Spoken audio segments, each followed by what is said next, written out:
It's good to have you with us on Politics Today on Channels Television, and a very unique week it has been this past week indeed. Thanks for joining us. I'm Charles Eruka. Well, the week gone by has been a most eventful one, beginning with a terror attack that tragically claimed the lives of two lawmakers, one Senator Gang Dantong and another the State House of Assembly Majority Leader for Plateau State, Gang Fulani.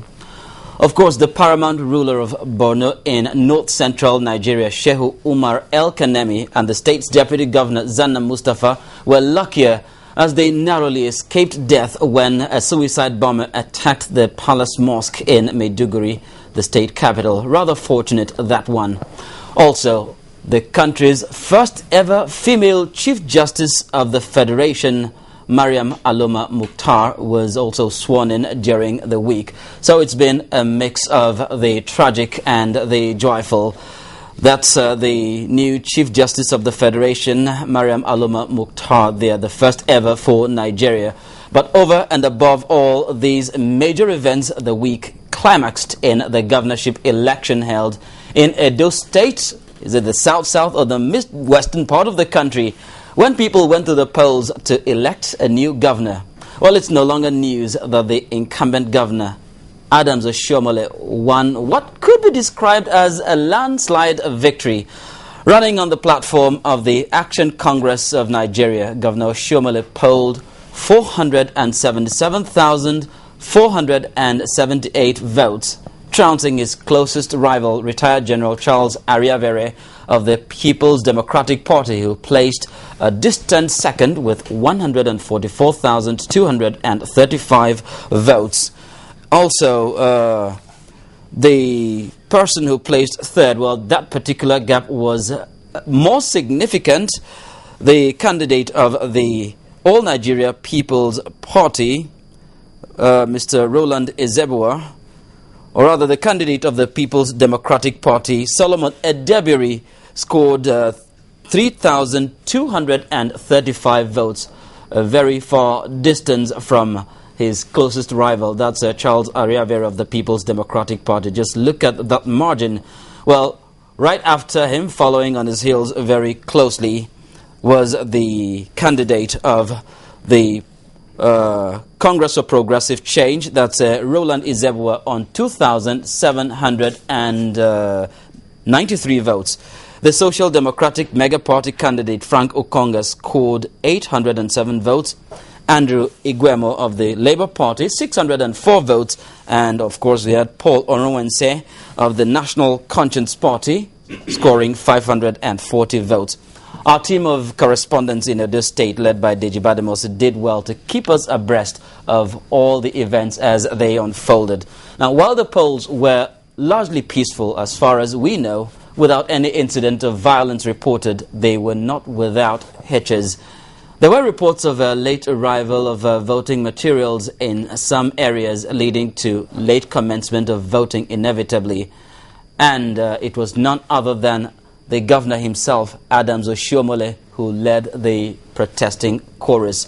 Governor Oshiomhole accused the Independent National Electoral Commission of failing in its responsibility to conduct a free poll in the state. Let's take a listen to Oshiomhole's protest. Professor Jega, that they have plans to delay arrival of materials. You know, PDP have been doing some things. First, they started by buying votes. They wanted to first mutilate the voter register. We raised alarm. Why? So that there will be confusion, people cannot vote. Today, at New Era, many people turned out, they find their names have been removed. And we have been asking them to display that voter register. They claim they are not doing so that people don't use it. But we say, when you don't display it to us, the PDP will have it. And now they've removed so many names there because people will not vote for them. Number two, they deploy Ismanik Bani, who has supervised electoral fraud all his life in INEC.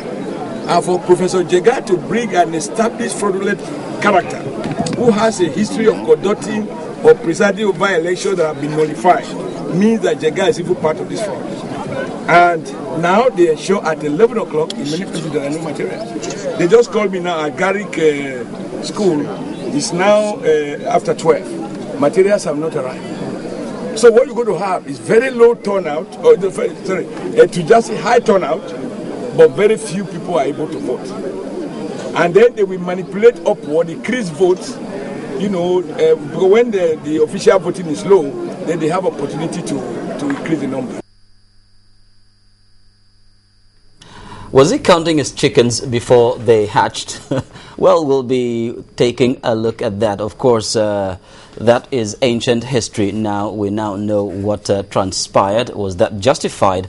Well, not just the governor alone. Another reason for dissatisfaction became evident when some eligible voters protested against the disappearance of their pictures from the voters' lists. Well, it did take the intervention of the Deputy Inspector General of Police, Mabel Akwebo, to calm agitated voters. Now, let's take a look at the report of how it panned out in that particular instance. Late arrival of voting materials at some polling zones almost marred the peaceful conduct of the Edo State Governorship election. Thousands of voters trooped out in the early hours of Saturday to take part in the elections.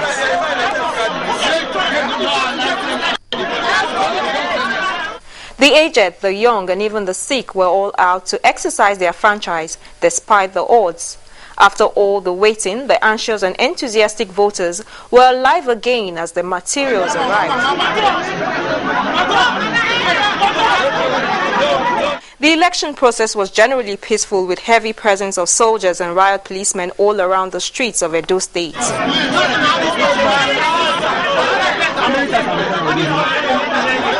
As the storm sets gradually, the voting process, which started late in some areas, got enthusiastic and anxious voters agitated.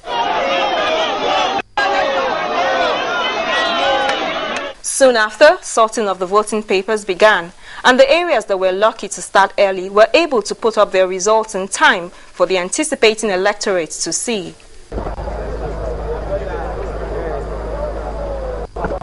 Results are being complied, and the next few hours will go down in the history of the state as the moment when Edo people made a decision of who will govern them for the next 4 years.